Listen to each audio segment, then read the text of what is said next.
নমস্কার। যুক্তি তর্ক সঙ্গে অর্কয়ে আপনাদের স্বাগত। আপনাদের সঙ্গে আমি অর্কপ্রভ সরকার। সবাইকে স্বনির্বন্ধ অনুরোধ, চ্যানেল সাবস্ক্রাইব করবেন এবং থ্যাঙ্কস বাটনে ক্লিক করে আমার এই ছোট্ট উদ্যোগকে সহায়তা করবেন। দেখুন, নির্বাচন কমিশনের ফুল বেঞ্চ রাজ্য সফর, দুরাত্রি, প্রায় 3 দিন। কালীঘাট মন্দির থেকে যাত্রা শুরু, মানে সিইসি গণেশ কুমার কালীঘাট মন্দিরে গেছিলেন, সেখানেও তাকে ব্ল্যাক ফ্ল্যাগ দেখানো হয় এবং কি দমদম বিমানবন্দরে নামার সঙ্গে সঙ্গেই গো ব্যাক, ব্ল্যাক ফ্ল্যাগ ইত্যাদি দেখানো হয়েছিল। যদিও কমিশনের ফুল বেঞ্চ একটা জিনিস স্পষ্ট করে দিয়েছে যে এবারের বিষয়টা সম্পূর্ণ অন্যরকম।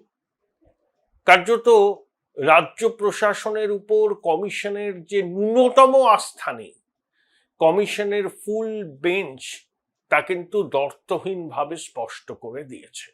অনেকে বলছেন কমিশন রাজ্য প্রশাসনের টুটি চেপে ধরেছে। আমি এত কড়া শব্দ বলতে চাই না, তবে একটা জিনিস স্পষ্ট, রাজ্য প্রশাসনের কোনো স্তরের উপর এই নির্বাচন কমিশনের বিন্দু মাত্র আস্থা নেই। দেখুন, ডিএম, এসপি, পুলিশের বড় কর্তা, রিজার্ভ ব্যাংক, আয়কর, এনফোর্সমেন্ট সবার সঙ্গে বৈঠক করেছে কমিশন। কাউকে কিন্তু রেয়াত করেনি। বেআইনি টাকা উদ্ধার করতে হবে, মদ উৎপাদন যেন বেড়ে না যায়, সীমান্ত যাতে সুরক্ষিত থাকে, এই সমস্ত স্পষ্ট ভাষায় এই সমস্ত কথা কমিশন বলেছে। কিন্তু সব থেকে গুরুত্বপূর্ণ যে বিষয়গুলো এই বৈঠক থেকে উঠে আসছে সেগুলো হচ্ছে এরকম। এক, এবার যখনই ভোট হোক না কেন, ভোট কেন্দ্রের সামনে ভোটারদের লাইন এবং তাদের পরিচয় পত্র যাচাই করবে কেন্দ্রীয় বাহিনীর জওয়ানরা। 2, ভোট কেন্দ্রের ভিতরেও কেন্দ্রীয় বাহিনীর জওয়ানরা থাকবে। 3, ভোট কেন্দ্রের মধ্যে এবং ভোট কেন্দ্রের বাইরে সিসি ক্যাম থাকবে এবং ভোট কেন্দ্রে কিভাবে ভোট গ্রহণ চলছে সেটা ওয়েবকাস্টিং হবে এবং কমিশন নজরদারি করবে। 4, কেন্দ্রীয় বাহিনী কোথায় ডিপ্লয় হবে, কিভাবে তারা রুট মার্চ করবে, সেটা এতদিন পর্যন্ত রাজ্য প্রশাসন স্থির করত।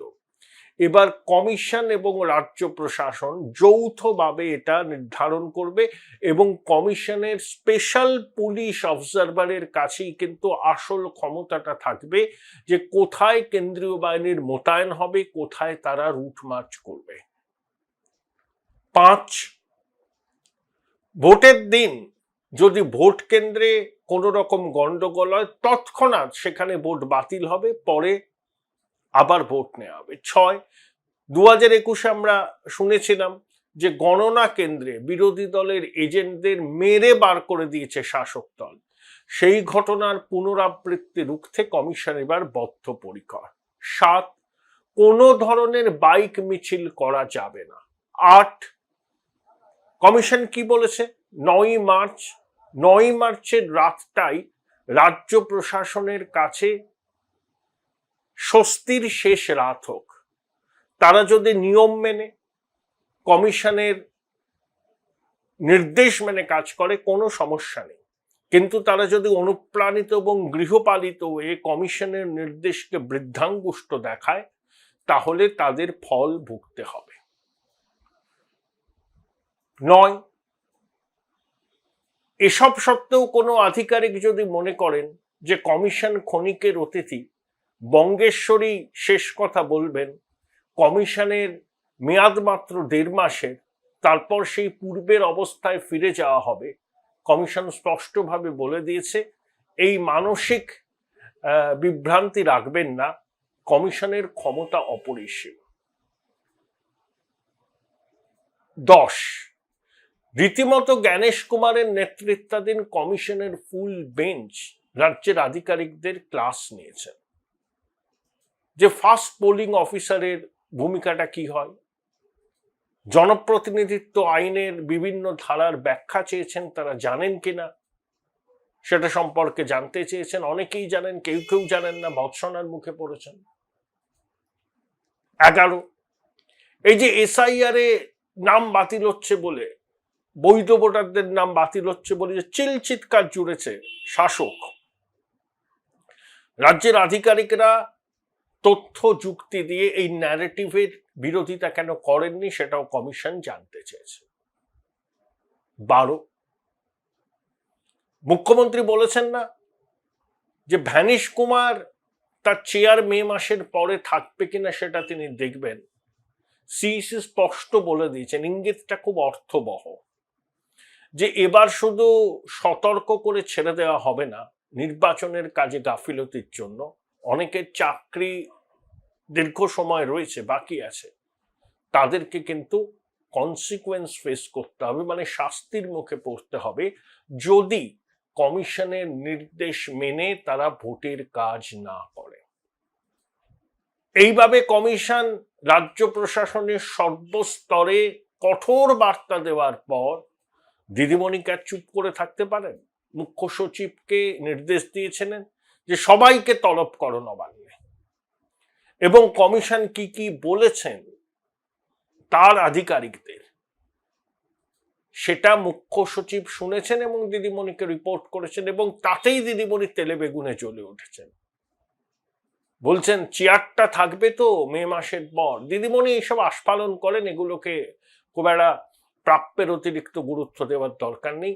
এখন এতই মানসিক চাপে তিনি আছেন, মাঝে মাঝে মনে হচ্ছে যে কি বলছেন, কেন বলছেন, সে সম্পর্কে তিনি নিজে কতটা ওয়াকিবহাল আমার মনে সন্দেহ আছে। কিন্তু তিনি ওখানে গ্যাঁট হয়ে বসে থাকবেন। দেখুন, কলকাতা শহরের প্রাণ কেন্দ্র মেট্রো চ্যানেল রাস্তার একটা দিক অবরুদ্ধ করে 5 স্টার ফেসিলিটি, ঈদের বাজার চলছে, লাগাতার বসে আছেন। কার্যত central avenue, Jawaharlal Nehru road, মানে পুরো সাম্বায়ার থেকে যদি আপনি এক্সাইড হয়ে রাসবিহারী পর্যন্ত যেতে চান, অন্যান্য দিন কতক্ষণ লাগবে? ট্রাফিক জ্যাম থাকলেও হার্ডলি 50 মিনিট, এক্সেপশনাল কেস আলাদা। এখন সেটা 1.5 ঘন্টার বেশি সময় লাগছে। তার কারণ দিদিমণি সপার্ষদ বসে আছেন মেট্রো চ্যানেলে। এখন কিন্তু জনজীবন ব্যস্ত হচ্ছে না। অন্যরা কেউ মেট্রো চ্যানেলে ধর্ণা করতে গেলেই তাদেরকে পুলিশের কাছে পারমিশন নিতে হয় যে মেট্রো চ্যানেলের মতো গুরুত্বপূর্ণ জায়গায় এইভাবে অবস্থান ধর্ণা করলে পুলিশ পারবে না, জনজীবন ব্যস্ত হয়ে যাবে। কি দ্বিচারিতা দেখুন এদের! নিজের বেলা আঁটি শুটি, পরের বেলা দাঁত কপাটি, একদম এটাই। দিদিমণি কিন্তু মাথার চুল ছিঁড়ছেন। উনি কিন্তু ভাবতে পারেননি প্রথমে যে SIR হবে, কোনো কল্পনাতেই ছিল না। আমি একটা জিনিস ভেবে পাই না, দিদিমণির পাশে এত আমচা চামচা বেলচা ঘুরে বেড়ায়। দিল্লির কিছু সাংবাদিক দিদিমণিকে নাকি দিল্লির খবর দেন, তবে যারা দিল্লির খবর দিদিমণিকে দেন তাদের অধিকাংশই ওই আদবানিজি, বিজয় গোয়েল প্রমুখের সঙ্গে ঘনিষ্ঠ ছিলেন। মোদিজি, অমিত শাহের জমানায় আমি জানি না তাদের বিজেপি পার্টি অফিসে ঢোকার ছাড়পত্র আছে কিনা, এবং কেন্দ্রীয় সরকারের কোনো খবর তারা আগে পাইন কিনা। কোনো আঁচ করতে পেরেছিলেন দিদিমণি যে নির্বাচন কমিশন দেশ জুড়ে SIR করবে? পাননি। সিইসি যে এইভাবে স্ক্রু টাইট দেবে সেটাও আঁচ করতে পারেননি। তাহলে এত আমচা চামচা বেলচা, এত উপদেষ্টা দিদিমণিকে ঘিরে থাকেন, সবসময় মন্ত্রণা দেন, কোনো কাজের কথা তারা বলেন না। কোনো খবরই ছিল না দিদিমণির কাছে। তাকে ঘিরে থাকা যে ইকোসিস্টেম কতটা দুর্বল দিদিমণি আশা করি বুঝছেন। এই ইকোসিস্টেম শুধু নিজেদের দিদিমণির গুড বুকে রাখতে, দিদিমণি যে কথাগুলো শুনতে ভালোবাসেন সেই কথাগুলোই তার কানে বলেন, যার মধ্যে অনেক ক্ষেত্রেই সত্যের লেশমাত্র থাকে না। আমি একটা এক্সাম্পল দিই। 2019 সালের লোকসভা নির্বাচন, দিদিমণির ঘনিষ্ঠ এক সাংবাদিক প্রবর আমায় বলেছিলেন, কি বুঝছিস রে? আমি বললাম, দেখো দাদা, বিজেপি 15-র নিচে কোনো অবস্থাতেই যাবে না। বলে, কি বলছিস তুই? তোর কোনো আছে, বাস্তব জ্ঞান আছে? আমি বললাম কেন? আমি বললাম দেখে নিও। তিনি বললেন, আমি বললাম তোমার কি অ্যাসেসমেন্ট? বলে দেখ বিজেপি প্রচুর ভোট পাবে, ম্যাক্সিমাম 3টে আসন পাবে। ফলটা কি হয়েছিল সবাই জানেন। এক্ষেত্রে অভিষেকের ইকোসিস্টেম কিন্তু অনেক স্ট্রং, এই মাস্ট সে। অভিষেক অনেক খবর আগে পান, কারণ তার ইকোসিস্টেমের ভিতরে এমন অনেকে আছেন যাদের পেশাদারি দক্ষতা আছে। যেমন সাংবাদিক বৈঠকে অভিষেক স্টালিনগ্রাডের কথা বললেন। স্টালিনগ্রাডের যুদ্ধ এবারের নির্বাচন বামপন্থীদের বার্তা দেওয়ার জন্য। তারপরে ধর্ণা মঞ্চে গিয়ে কি বললেন, যে বিজেপিবাদী যাকে খুশি ভোট দেন। এগুলো কিন্তু বেশ একটা পরিণত বক্তব্য রাজনৈতিকভাবে। অন্য সময় অভিষেক বৈভাবে রাস পালন করেন, লাগাতার ঢপ দেন, তথ্য পরিসংখ্যানকে নিজের মনের মাধুরী মিশিয়ে পেশ করেন, সেটা আমি ছেড়ে দিলাম, ওগুলোকে আমি বলছি না। কিন্তু স্টালিনগ্রাডের যুদ্ধের সঙ্গে পশ্চিমবঙ্গে 2026-এর বিধানসভা নির্বাচনের যে তুলনা অভিষেক করেছেন, সেটা তার পিছনে পরিণত মস্তিষ্ক থাকা অবশ্যম্ভাবী। কারণ এই পরিণত মস্তিষ্করাই কিন্তু 2021-এ no vote to BJP campaign করেছিল। এদের মধ্যে বামপন্থী এলিমেন্ট বেশি। তার সুফল দিদিমণি পেয়েছিলেন। ওই নো ভোট টু বিজেপি ক্যাম্পেইনের একজন প্রধান জহর সরকার, তাকে তিনি পুরস্কৃতও করেছিলেন। তারপরে জহর বাবুর সঙ্গে দিদিমণির সম্পর্কটি হয় ওই পার্থ অর্পিতার বাড়ি থেকে নগদ গয়না ইত্যাদি উদ্ধারের পর। যাই হোক, সে কথা তো আপনারা সবাই জানেন। কিন্তু দিদিমণির কাছে কোনো খবর থাকে না। যা খবর থাকে সেই খবর অর্ধেকগুলো বাসি। যে খবর আগাম পেলে দিদিমণি তার স্ট্র্যাটেজি ঠিক করতে পারেন, সেই খবর তার কাছে থাকে না। বলতে বাধ্য হচ্ছি, থাকে না। এবার আসুন, দিদিমণি কতটা যে চাপে, আমি যে শিরোনাম দিয়েছি না, মাথার চুল ছিঁড়ছেন। বিধানসভার ভিতরে বলেছিলেন, 9 মার্চ ধর্ণা মঞ্চে বললেন বেশি বাড়াবাড়ি করবেন না, ওরা যদি সংঘবদ্ধ হয়, জোটবদ্ধ হয়, থাকতে পারবেন তো, আমরা আছি বলি আপনারা ভালোভাবে আছেন। কিঙ্গিত দিচ্ছেন। এ তো সুরাবর্তীর মুখের ভাষা। এসব বলবেন না দিদিমণি, আমরা মিলেমিশে থাকতে ভালোবাসি। আপনি বিধানসভার ভিতরে বলেছিলেন, 9 মার্চও বললেন, যদি ওরা একজোট হয় সামলাতে পারবেন তো। কাকে ভয় দেখাচ্ছেন? কাকে চমকাচ্ছেন আপনি? ওসব 46-এর দিন চলে গেছে। এই ভারত নতুন ভারত। কেউ যদি মনে করে বাড়াবাড়ি করবে, সুরাবর্তীর সময়কে ফিরিয়ে আনার চেষ্টা করবে এই বাংলায়, মূর্খের স্বর্গে বাস করছেন। কেন বলছেন দিদিমণি এই কথাগুলো? কাকে হুমকি দিচ্ছেন আপনি? আবার সেনাবাহিনীর কথা বললেন।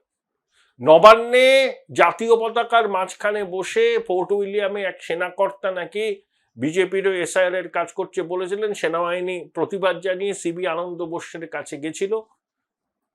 Black diamond is black diamond. Black diamond একটা compromise character. It's a time for an action. Victorian স্টাইলে 2023-এর পঞ্চায়েত নির্বাচনের আগে মধ্যরাতে এসএসসি বলে আর্তনাদ করছিলেন। সেই ব্ল্যাক ডায়মন্ড কিছু করেননি। সেনাবাহিনী অনেকদিন চুপচাপ ছিল। যখন তিনি নবান্নে 2 জাতীয় পতাকার মাঝখানে বসে সেনাবাহিনীর বিরুদ্ধে বিস্ফোরক অভিযোগ করলেন, তখন সেনা চুপ করে থাকেনি। কালকেও করেছেন প্রকাশ্য মঞ্চ থেকে। একে বলে না নত্যসত্ত্ব জ্ঞান লোপ পেয়ে যাওয়া। ভারতবর্ষের সেনাবাহিনীর ক্যারেক্টার ভীষণ রকম অসাম্প্রদায়িক এবং তারা কোনো রকম রাজনীতির মধ্যে থাকে না। সংবিধানাতে শপথ নেওয়া একজন মুখ্যমন্ত্রী বারবার সেনাবাহিনীকে নিশানা করছেন, বারবার। বাংলার মানুষ কি এখনো জেগে ঘুমোবেন? আমরা কাদের হাতে রয়েছি? কোন পথে চলেছে বাংলা? যেখানে প্রশাসনিক প্রধান বলছেন ওরা যদি সংঘবদ্ধ হয় সামলাতে পারবেন তো, ইঙ্গিত বুঝতে পারছেন আপনারা? সেনাবাহিনীকে নিয়ে এসছেন রাজনৈতিক বিতর্কে। এটা কোথায় আছি আমরা?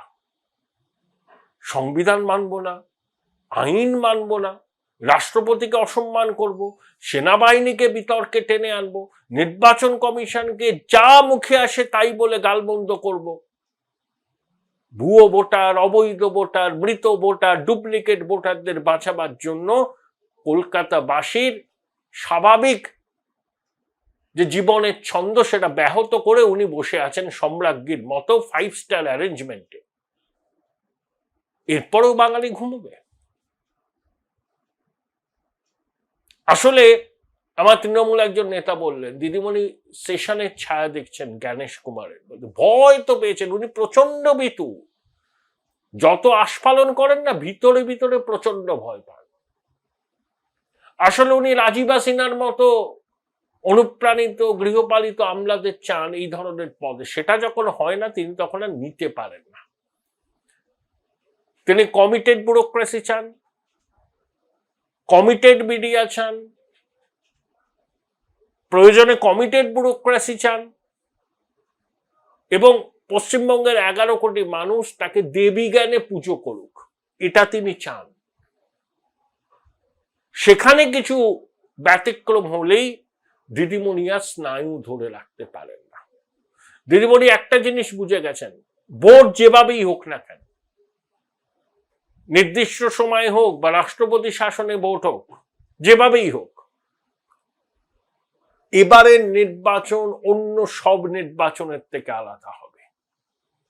মিলিয়ে নেবেন আমার এই ভবিষ্যৎবাণী, সব নির্বাচনের থেকে আলাদা হবে। নির্বাচন কমিশনের কাছে সব থেকে বড় চ্যালেঞ্জ হচ্ছে পশ্চিমবঙ্গে নির্বাচনটাকে গণতন্ত্রের উৎসবে পরিণত করা, যেখানে একটা স্থানীয় স্তরের নির্বাচনে 50 জন সহনাগরিকের রক্তে ভেজে বাংলার মাটি, যেখানে নির্বাচন আসলেই মায়েরা আতঙ্কিত হন কোল খালি হওয়ার ভয়ে, সেখানে নির্বাচন কমিশনের কাছে পশ্চিমবঙ্গে নির্বাচন করাটা সব থেকে বড় চ্যালেঞ্জ। দেখুন, ভারতবর্ষের অন্যান্য রাজ্যে এসআইআর রয়েছে, তামিলনাড়ুতে তো পশ্চিমবঙ্গ থেকে অনেক বেশি নাম বাদ গেছে, কোথাও এই নাটক দেখছেন? গুজরাটে বাদ গেছে, উত্তরপ্রদেশেও অনেক বাদ যাবে, গেছেও, কোথাও নাটক নেই। আপনি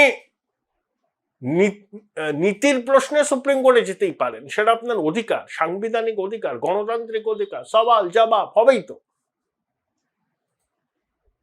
কিন্তু মাঠ পর্যায়ে একটা প্রশাসন কিভাবে নির্বাচন কমিশনকে অসহযোগিতা করতে পারে তার উজ্জ্বল নিদর্শন হয়ে রইল পশ্চিমবঙ্গের এসআইআর। দিদিমণি চমকালে কমিশন তার চমকানিতে ভয় পাবে, দিদিমণি ভুল ভাবছেন। কমিশন সাংবিধানিক প্রতিষ্ঠান, জনপ্রতিনিধিত্ব আইন কমিশনের গাইডিং ফোর্স, এবং সংবিধানের 324 থেকে 329 দ্বারা স্পষ্ট করে বলে দেয়া আছে কমিশন কি করতে পারে কি করতে পারে না। দিদিমণি দয়া করে সংবিধানের পাতাটা উল্টান, এত গর্জন করবেন না, এই গর্জনে বর্ষণ হবে না, আপনাকে মুখ লুকোতে হবে। এখনই তো চুল ছিঁড়তে শুরু করেছেন, যত ভোট এগিয়ে আসবে তত আপনি কি বলবো কোন পর্যায়ে নিজেকে নিয়ে যাবেন সেটা ভেবেই বঙ্গবাসী হিসাবে আতঙ্কিত বোধ করছি। নির্বাচন নিয়ে যে জট ক্রমশ বাড়ছে তা আমি আগেই বলেছিলাম। 10ই মার্চ সুপ্রিম কোর্টের শুনানি ছিল। সুপ্রিম কোর্ট কি বলল? একদম কড়া বার্তা, একটা বিশেষ ট্রাইব্যুনাল তৈরি হবে। কি বলেছে সুপ্রিম কোর্ট? ভোটার তালিকায় যে এসআইআর হচ্ছে, সূর্যকান্তের নেতৃত্বে প্রধান বিচারপতির বেঞ্চ জানিয়ে দিল যেসব আবেদন ভোটার তালিকায় নাম অন্তর্ভুক্তির ক্ষেত্রে বাতিল হয়েছে সেগুলোর আবেদন শুনতে একটি বিশেষ অ্যাপিলেট ট্রাইব্যুনাল গঠন করা হবে। এই ট্রাইব্যুনালের নেতৃত্বকে দেবেন একজন প্রাক্তন বিচারপতি, একজন প্রাক্তন প্রধান বিচারপতি, এবং তার সঙ্গে থাকবেন প্রাক্তন বিচারপতিরা। অর্থাৎ এসআইআর প্রক্রিয়াকে নিয়ে, বাংলার নির্বাচনকে নিয়ে পুরো প্রক্রিয়াটা আদালতের হাতে চলে গেল। যেমন জুডিশিয়াল সার্ভিসের আধিকারিকরা সুপ্রিম কোর্টের নির্দেশে লজিক্যাল ডিসক্রিপেন্সির নিষ্পত্তি করছেন এবং যে সমস্ত আবেদন বাতিল হয়েছে সেগুলো নিষ্পত্তির জন্য অ্যাপিলেট ট্রাইব্যুনাল গঠন হবে। আর কি বলেছে, এই ট্রাইব্যুনালের যাবতীয় খরচা নির্বাচন কমিশন বহন করবে। প্রধান বিচারপতি কিন্তু শুনানির সময় তাৎপর্যপূর্ণ মন্তব্য করেন, যখন তিনি আগেই বলেছেন যে নির্বাচন কমিশন এবং রাজ্য সরকারের মধ্যে সম্পর্কের আস্থার ঘাটতি তৈরি হয়েছে, দুটোই সাংবিধানিক প্রতিষ্ঠান, আস্থার ঘাটতি তৈরি হয়েছে এবং দুপক্ষের সদিচ্ছা নিয়ে তো প্রশ্ন আছে। এর শেষ দেখে ছাড়বে সুপ্রিম কোর্ট, স্পষ্টভাবে বলে দিয়েছেন প্রধান বিচারপতি, এর শেষ দেখে ছাড়বেন।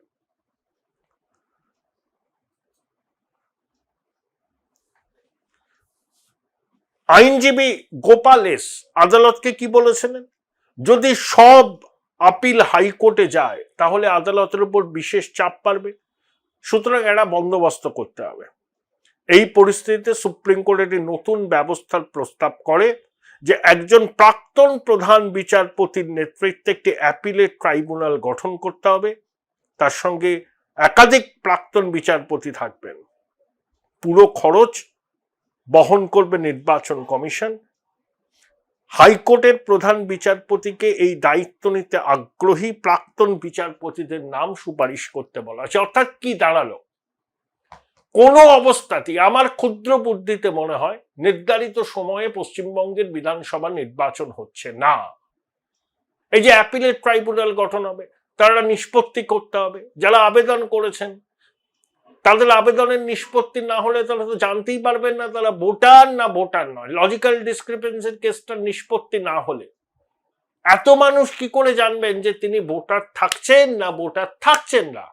ধরুন শুধু ভোটদানের অধিকার নয়, কেউ যদি মনে করেন আমি নির্দল প্রার্থী হিসাবে প্রতিদ্বন্দ্বিতা করব, তাহলে তার অধিকারও তো ক্ষুণ্ণ হচ্ছে যতক্ষণ না তিনি জানতে পারছেন যে তিনি ভোটার না ভোটার নন।